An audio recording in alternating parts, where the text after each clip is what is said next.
Well, a very good morning, everybody. My name is Kasim Kawesa, and welcome back again to my podcast, Journal Entries. I really appreciate it. I hope all is well. I hope this week has been treating you good. This week, I want to talk about the subject of reclaiming your raw masculinity without masks. I will never forget, because I get asked this question all the time. What was it that put you on the path of growth, of change, of success, of self-improvement, of redeeming yourself, of reclaiming yourself? What was it that put you on that path? And I'll never forget it.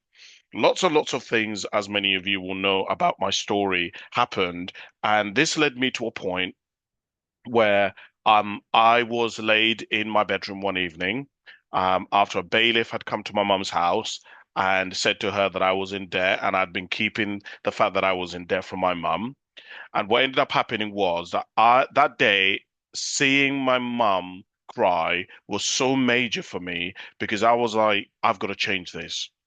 And I was laid in my bed and I ended up on YouTube and I ended up coming across a guy called Jim Rohn. And whilst I was listening to Jim Rohn said some statements that were quite profound for me. And they really were the catalyst that changed my life. This is what Jim Rohn said. Jim Rohn said, if you want things to change for you, you have to change. If you want things to get better for you, you have to get better. For things to improve for you, you have to improve. Don't wish for more problems, wish for more skills.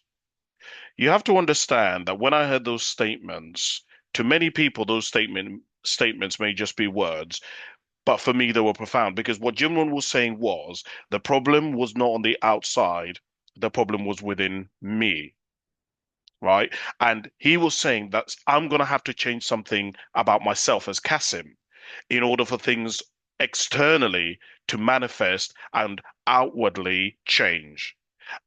And I'd never really thought about that. I'd never really understood or thought that I, as Kasim, had potential and capacity that I had not tapped into, that I had not unlocked.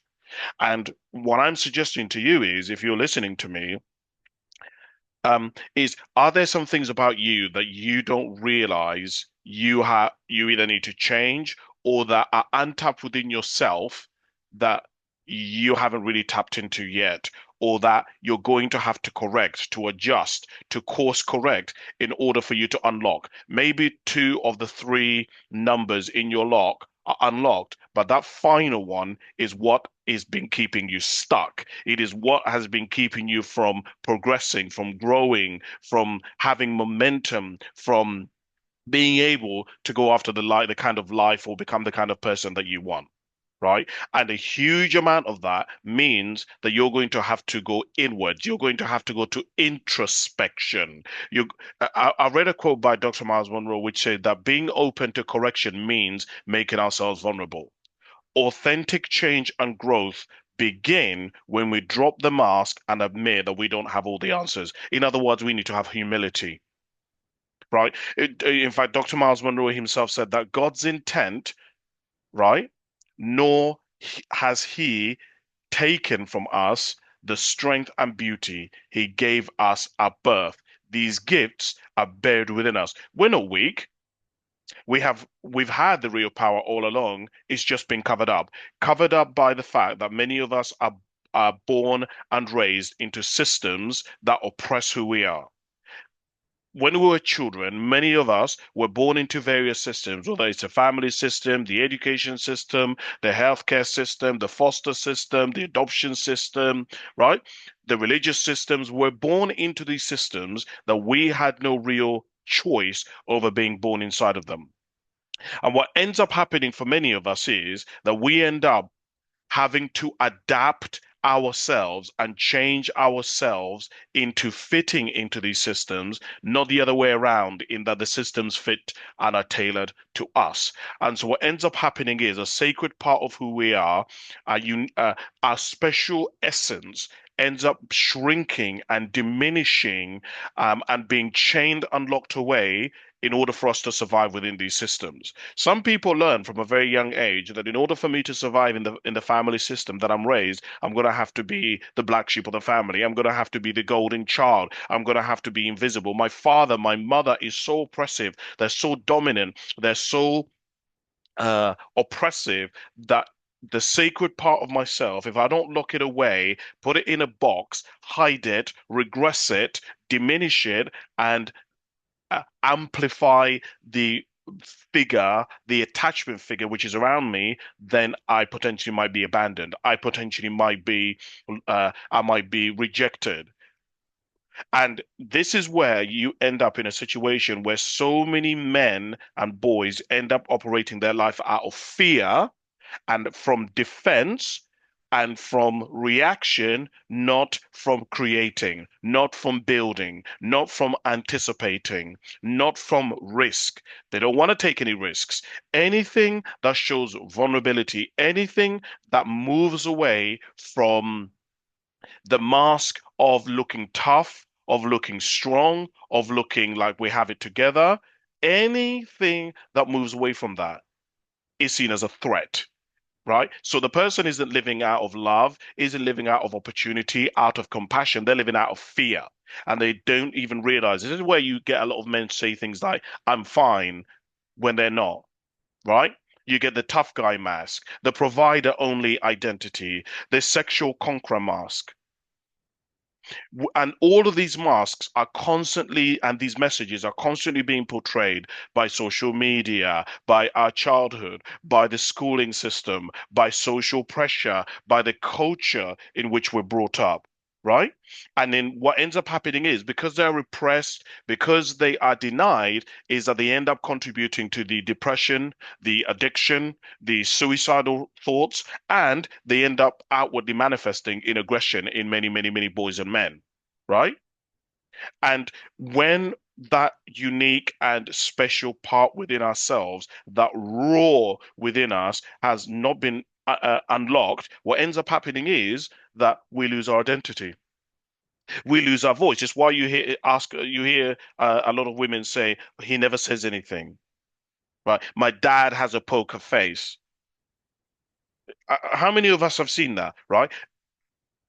We see I've heard people say, I have not seen my dad smile ever in my life. I've never seen him cry. I have not seen anything, any emotional range beyond tough, beyond stoic.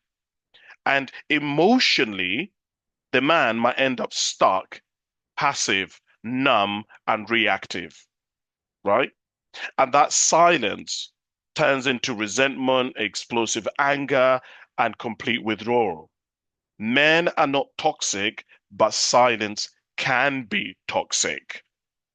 It's very, very, very true. We know this kind of stuff. I remember I was listening to Bishop T.D. Jakes. Bishop T.D. Jakes said that, so, excuse me, sometimes what makes us insecure and vulnerable becomes a fuel we need to be overachievers. Vulnerability isn't a weakness, it's transformational energy. He also said that the most dangerous thing that can happen to a man is for him to be in his cave. All he does is bring his toys into his cave and keep him comfortable in his pain. Silence can become a self-made prison unless we find the courage to step out. And that is a very serious word, courage. It takes courage to be brave. It takes courage to step out of our cave. It takes courage to show the world who we are. There is a lot of boys and men who've never been seen. No one has actually seen their existence. Nobody has witnessed their existence. I was writing a book, I can't remember which book I wrote, where I said that one of the highest acts that you can do and you can give of a human being is to witness their existence, right? Is to show that somebody is human. The problem is that we live in a culture and a society in Britain where a lot of people cannot be who they authentically are. They have to put on these masks, the mask of I'm the father, I'm the provider, I'm the strong one, right? The people end up playing roles other than being. I was having a conversation with somebody the other day where we were talking about how so many men act sex, but they don't experience sex. So if you ask a lad, when was the last time you had sex? They'll tell you that when the last time when they had sex. But if you ask them, when was the last time that you experienced sex? They want to, in other words, they don't understand that sex can be about pleasure. It can be about experience. It can be about vulnerability. Oh, I don't want to get into this because this is so deep, but many people don't even realize that a lot of people will say to about men that men are obsessed with sex. Men are not obsessed with sex, but for many boys and men, the way that they see that they can get, we have these human needs, right? And one of the human needs is contact. We need to connect. And many boys and men, they see that the only vehicle that they can use for contact or to experience intimacy is through sex. And you see this a lot with boys and men, where they say, when another man comes near them, they're like, don't come too close to me, don't touch me. In other words, they confuse intimacy with sex, whereas intimacy can be looking in somebody's eyes. This is where I come across a lot of people who can't even keep eye contact with other people. You see what I'm trying to say here? I come across people where a lot of boys and men, where they cannot have a conversation with a woman without seeing the woman as a sexual being. In fact, in the gay world, in the LGBTQ plus community, it's a problem that many boys and men have, in that they really struggle to form friendships because they cannot separate intimacy, contact, connection with sex. And they many times, I'm not talking about everybody because there's always exceptions, but many times what ends up happening is that people struggle, men struggle to make contact with other men to form friendships because they've intertwined intimacy and sex in such a way that they cannot separate it. They're not seeing people as a human being. I remember Jim Rohn said that we must all suffer one of two pains, the pain of discipline or the pain of regret. The difference is that discipline weighs ounces whilst regret weighs tons. Reclaiming your raw requires tough conversations, not regret later. We must not make the mistake we must not mistake kindness for weakness. Kindness isn't weak. Kindness is a certain type of strength. Strength is not in silence or toughness alone. It is in kindness paired with conviction, which leads to one of the other things that I wanted to say about these masks, which is I was listening to a podcast yesterday. I can't remember what podcast it was because I listen to a lot of podcasts.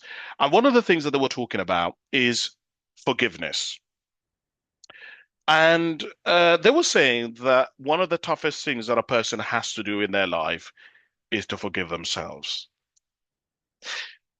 You would think no, because if other people have wronged me, or other people have violated me, or other people have hurt me, it is them that I need to forgive. No, really, the first thing that person you have to forgive is actually yourself. Because my observation has been that many boys and men are a lot harder and hold higher standards for other people than they hold of themselves.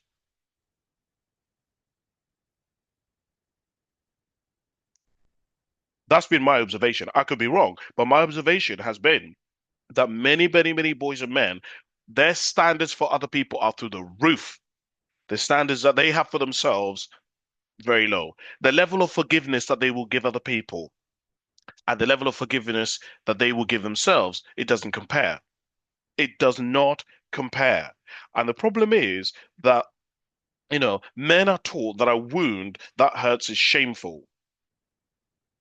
He who is truly a man keeps walking, dragging his guts behind. Shame silences us, but true courage is feeling the pain and moving forward anyway, right? It's interesting. I was listening to Robert Blythe, who said that in the male in the past 20 years has become more thoughtful, more gentle, but by this process, he has not become more free. Emotional sensitivity without inner strength doesn't liberate, it traps. We need both. And this is what I keep saying to people. My observation has been that To really mature into a man, in my opinion, one has to allow enough emotional freedom within themselves that they can express all parts of who they are. And we have different parts, right? Because earlier on I was talking about roles, but roles are important. We have different parts to who we are as people. We have the part sometimes of being the tough one, where we might have to support somebody. For example, I was watching a video the other day of a guy who's was probably somewhere between the age of 25 and 35, and his dad had dementia. And so he had to step into the role of the carer, of supporting his father through this period. He had to be the go through the period where the roles were reversed, where he was now being taken care of, ensuring that his father is being looked after. Sometimes we may have to take the role or the mask or the position where we're the person who is sick. I was in Wandsworth and I was having a conversation with this woman, Andrea, and I was asking Andrea how often she'd been on, like, when she'd been on holiday this year, and Andrea hadn't been on holiday this year. And Andrea has not learned to exercise the part of herself where she understands that people can be burnt out, that the human body, the human mind, the human psyche, the human physiology, that human energy can dissipate. You are, after all, human. People can only take so much before they slowly by slowly start to dwindle and slow down. And then we have to recharge. And even me in counseling, we have something in counseling called um, something fatigue. What is it called? Uh, Compassion fatigue. We have compassion fatigue in therapy. Compassion fatigue is where when you become a psychotherapist and you start listening to a lot of people's stories over and over and over and over again, over time, those stories they begin to erode you. They get to you, and you get to a place where you basically start getting really, really annoyed. You start getting frustrated with clients. You start get to a place where you're not as empathetic, you're not as compassionate to people sharing their stories. Why? Because our emotional compassion scale can dwindle down, right? Everything that has an input has to have an output. And the problem is that there is a lot of boys and men, and I hear this a lot, where we have got internally stuck. I say to people sometimes when I do my assemblies and workshops that once you've reached 10, in order to get to 20, you have to go back to 1, 11, 12, 13, 14, 15. And that requires humility. It requires courage. It requires that in order for us to be able to burn and become the phoenix that we're capable of and unlock the raw within ourselves, we have to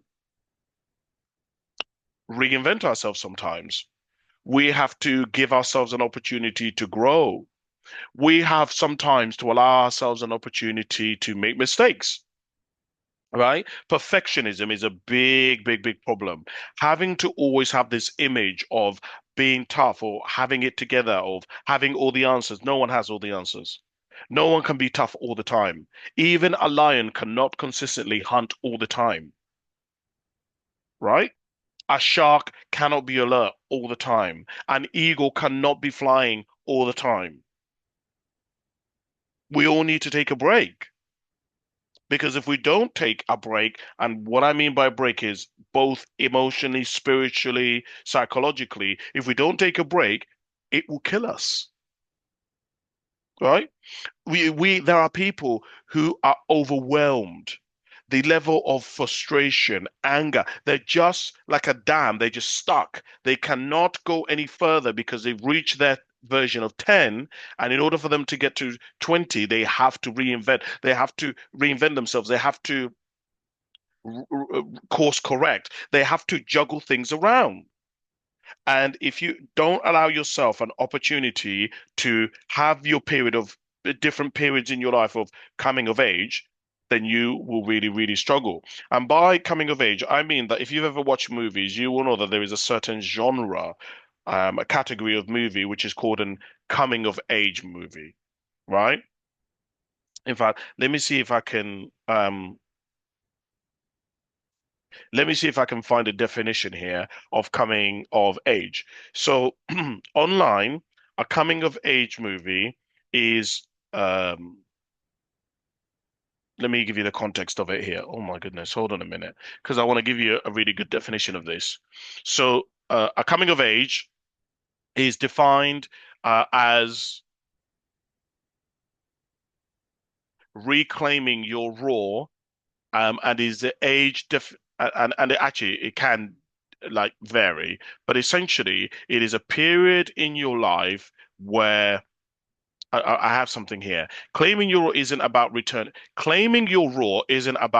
to aggression or dominance. It's about finding your true grounded voice at any stage of life. The mask looks different at each age group, but the freedom of taking it off is universal. So, in other words, your coming of age is a period and different periods in your life where you've got to change your identity, where your identity changes. So, the identity of a young man, of an adolescent, changes when you become a father. You will have, so for example, between 16 and 25, you're going to have peer pressure, performance anxiety, lack of emotional vocabulary, right? But then when you get into 26 to 40, right, you're going to have things like burnout, unresolved childhood wounds, social pressure to provide without complaint. And then as you mature and you get into midlife, 40 plus, you might have midlife crisis, emotional isolation, health issues, fear of being, right, irrelevant. And so these are all going to change. And if you don't allow yourself room in those periods of time to be able to experiment coming of age, to be able to get things wrong, then you are really, really, really, really going to struggle. And some people go into denial, into depression, into numbing themselves, right? And instead of being curious, oh, this is an important word here now. Come on now. This is an important word. Instead of people becoming curious, we become defensive. And so, one of the things that I would recommend, and I don't like telling people what they should and should not do because everyone's circumstances are different. But if I were you and I was having a conversation with you and we were looking at some practical tools, one of the first things that I would say to you is is it would be useful for you to get curious about your life. Anger is often sadness, fear, and grief. When you say you're angry all the time, anger isn't the problem. Go deeper, which is another practical thing that I would secondly. So instead of being curious and looking at things on the surface, go another few layers. Go another few. This is why I talk about therapy. This is why I talk about journaling. And this is why I talk about looking at your story. What is your story? Because when you start to actually dissect your story and you start going through your story and you start to ask, what have actually has actually happened to me? What is even my story? You may find that you don't have the words. You can't even begin to talk about it. There's a lot that comes up. There's, and I see this a lot in therapy, where people come into therapy and they will say, I don't even know why I'm here. I don't know why I've come into therapy. And then as they begin to unravel their story, they're like, oh, right? I thought I was fine, but actually there is a lot going on with me that I didn't realize is because it was underneath. It wasn't on the surface, right? Which means that you have to have some uncomfortable conversations, and those conversations might mean intimacy.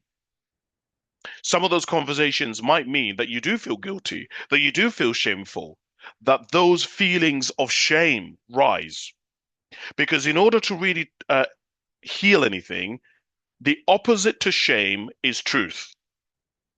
The opposite to shame is talking about it, is revealing it.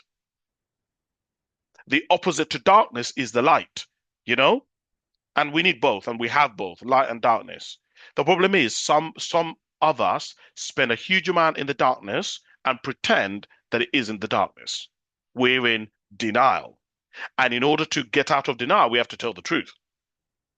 And so to tell the truth might mean that those emotions that we felt when we were younger that we couldn't handle of shame, of guilt, of humiliation, of embarrassment, of violation, of trauma, they would have to rise up.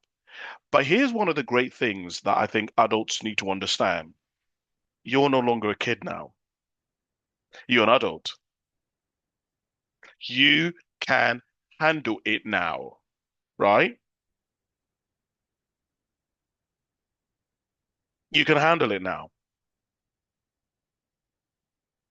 And what I would say to you is give yourself an opportunity.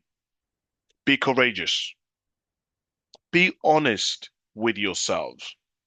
And this is why, of course, I say that in order to do that, because you might actually be like, actually, Kasim, no, I can't handle it. This is where places like therapy come in. Now, you will know I wrote a whole book about why men don't come to therapy. And part of the reason why I do all these podcasts and videos and stuff is to really encourage people to go to therapy because most people who don't go to therapy don't really know what it is or have never been to therapy. And I remind you that therapy works, but you might have a bad therapist, right? But for you, you might be like, actually, therapy isn't for me, Kasim. So for you, a brotherhood circle might be the one that's useful, right? For you, going to AA might be the thing that's useful, right? And here's what's really interesting. If you look at the 12 steps in AA, pretty much all of them are all about humility.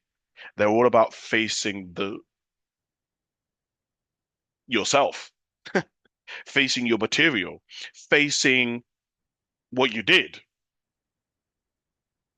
And part of that is you have to sit in that. And it is much easier to sit in that when you're with other people, when you've got a space where you can talk to other people who understands what you need. There is a lot of people who can hear you, they get what you're saying, but they don't really know what you need now that you've gone through it. And having a profession like a therapist is where this can come in useful.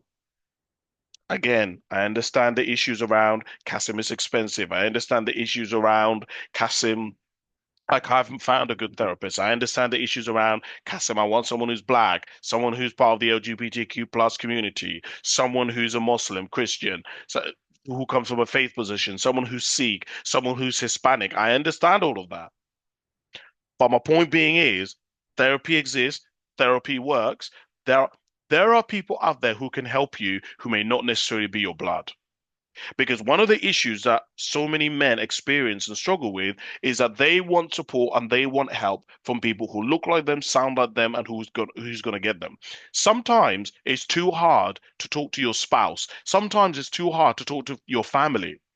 In fact, a lot of the time, some of the people who this is why I was talking about forgiveness of yourself first, because sometimes the forgiveness that you're looking for and the understanding and compassion and the I'm sorry, you're not going to get because you're trying to get it from people who do not have the same emotional capacity, range, or strength that you do. There are some people who live and are born in families where their capacity for compassion, for love, for understanding, for entrepreneurship is bigger than the rest of their family, and that is a fact. In fact, if you look at the family system and you look at the role of the black child is a truth is or the black sheep of the family, sorry, is the truth teller. They're the person who is like, something isn't right. They tell the truth. The problem is they're then crushed by the system because they're seen as breaking the rules, breaking the silence. And sometimes, if you're looking for forgiveness, you might not be able to get it. If you're looking for understanding and compassion from and support from that system, you might not be able to get it from them. And that's not because they're bad people, it's just because you are meant for greater. There are lions who are not meant to be followers, they were meant to be leaders, right? Not every bird is a penguin. There are some birds which are eagles. If nature comes in variety, why can't human beings? If you can get white roses, red roses, black roses, orange roses, then why is it that we as a people seem to believe that you cannot have a variety of humans? Answer, you can. And that means that there are different parts to ourselves. There are parts of ourselves that we might have to heal, like the inner child. And this is why I was talking about the fact that you're a grown up, because part of one of the things that you can do in therapy is to heal your inner child, meaning that you go back to when you were a child, but as an adult, and you help the kid version of you, the 12-year-old version of you, the 8-year-old version of you who was traumatized, who was violated, who was assaulted, who was abused and neglected. You can help them to become stronger. You can give them empathy, empathy that they're not going to be able to get from the family system or the education system. There are people who've been told that they're a statistic, that they're not going to amount to anything, that they're dumb, that they're stupid, that they're disabled. There are people who've internalized narratives of the people around them when it isn't really a true representation of their capacity, of their strength, of their will, and of their spirit. There are people who have the spirit of a phoenix, but they've been raised in a chicken coop. And if you're not careful here now, you can end up spending your life in deficit instead of spending your life in capacity, in capital. And sometimes we are blind to the truth. Not because we're stupid, but because we've internalized everything around us. And sometimes we have to peel back the layers. We have to actually examine and look at that. Why do I believe like this? Why do I think that I'm unworthy? Why do I think I'm a waste of time? Why do I think these things about myself? Why do I devalue myself? Why is it that I don't empower myself? Why do I have social anxiety? This is why I'm talking about getting curious. Because once you start peeling back some of these things, you're going to realize that there are parts of yourself which are not really you. You've imbued them. You say, I'm depressed all the time. Are you? Or did you pick up the depression in order not to be abandoned by your parents because your parents were depressed? May, I'm telling you, there is a lot of people out there who are carrying burdens and carrying sacks and carrying chains that are not theirs to be carrying. But they are so strong that they say, "Do you know what? I'll do it for you." And they're so kind and they're so compassionate that they decided to take it on themselves. The problem is that they don't need to, and they're not even getting any credit for it. Do you understand what I'm trying to say here? Right? Redefining masculinity as strength with vulnerability, not without it, is where we want to go towards. We want to be reconnecting with purpose, right? We want to have a look at what breaks our heart, what fires us up, uh, what fires what fires us up. You don't need to be louder, you just need to be heard even by yourself. And the easiest thing that I say to people is, I say this all the time, is write your story. Literally go on Microsoft Word and start writing your story. How did you get there? I wrote a book, as many of you will know, called How to Set Goals, a six-step noble way to get what you want. And the first step in that book is to explore your story, to write down your story, to write down what, how did you get to where you want to get, where you are today? What were the steps? What have you learned about yourself? Because some people are on the motorway when in reality they should be on the dirt road. Some people are in Formula One when they should be in NASCAR. Some people are playing football when really their thing is cricket. I have to be strong, Kasim. I have to like football. There are people like me, for example. I have friends of mine, and even my brother. He loves football. He knows all the statistics, the data, everything. I'm not interested. Now, give me about running, and that's a different conversation. Athletics, right? And so my thing that I would recommend to you, and listen, I'm not giving any advice to people because everyone has their own individual lives and everyone's situation is different. But start journaling, right? If I could speak my truth with no fear of being judged, what would I say? Hmm? Check in on a friend of yours. Check in on yourself today. Therapy, right? I've had to drop a lot of masks. And the biggest mask that I've had to break to drop in order to have the freedom that came is I had to actually start looking after myself. I had to raise the standards that I had for myself. I had to start expecting things of myself, things that nobody else really expected of me. I never thought that I would go to university. I never thought that I would get a degree. I never thought that I would become an author. I never thought that I would end up doing a podcast. I never thought that I would become a qualified counselor. These are not things that I thought I would do. You have to understand, I did not realize that I had this capacity within me. I did not think that I was going to get out of debt. I never thought that any of these things were possible for me. I was shocked to discover that they are, right? You're not reclaiming something new. What you're doing is that you're returning to who you were before the world told you to hide, right? Your raw isn't rage, it's truth with breath in it. Okay? A mask will protect your ego, but it will also suffocate your soul. Your silence won't save you. Vulnerability isn't weakness, it's a weapon with the safety off, and the aim is healing. And so, what I would recommend to you, and it's a suggestion, and as I said, you can do whatever it is you want, is remove the mask. Vulnerability doesn't have to be a weakness. Vulnerability can be courageous and it can be powerful and you can use it. The problem is you just haven't learned how to use it. You don't even realize it has the capacity to be a weapon. Now, a weapon can be a weapon of mass destruction, of self-destruction, because you see a lot of people internalize and they go towards self-harm, or or they go towards other people and they hurt other people, or they can use it for good. You can save yourself. You can protect yourself. You can protect others. And so I would encourage you to really go out there into the world and unlock these parts of yourself and really begin to explore this. And as you know, I wrote a book about this called The Best Kept Secret: Unlocking the Raw Inside of You. It's on Amazon.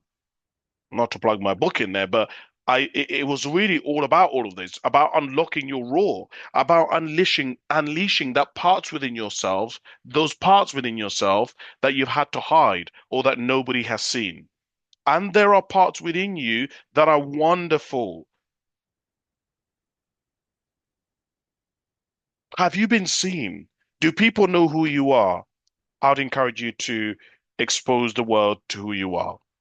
So that's where I'm going to stop this week. I hope that's been useful. If you have any questions, email me, send me a message. I'm always curious to hear from you. Um, like and subscribe to my channel and all of that sort of stuff. Please like the podcast on and give me a 5 stars because it helps the podcast go up. But apart from that, go to therapy, and I'll speak to you soon. Bye for now.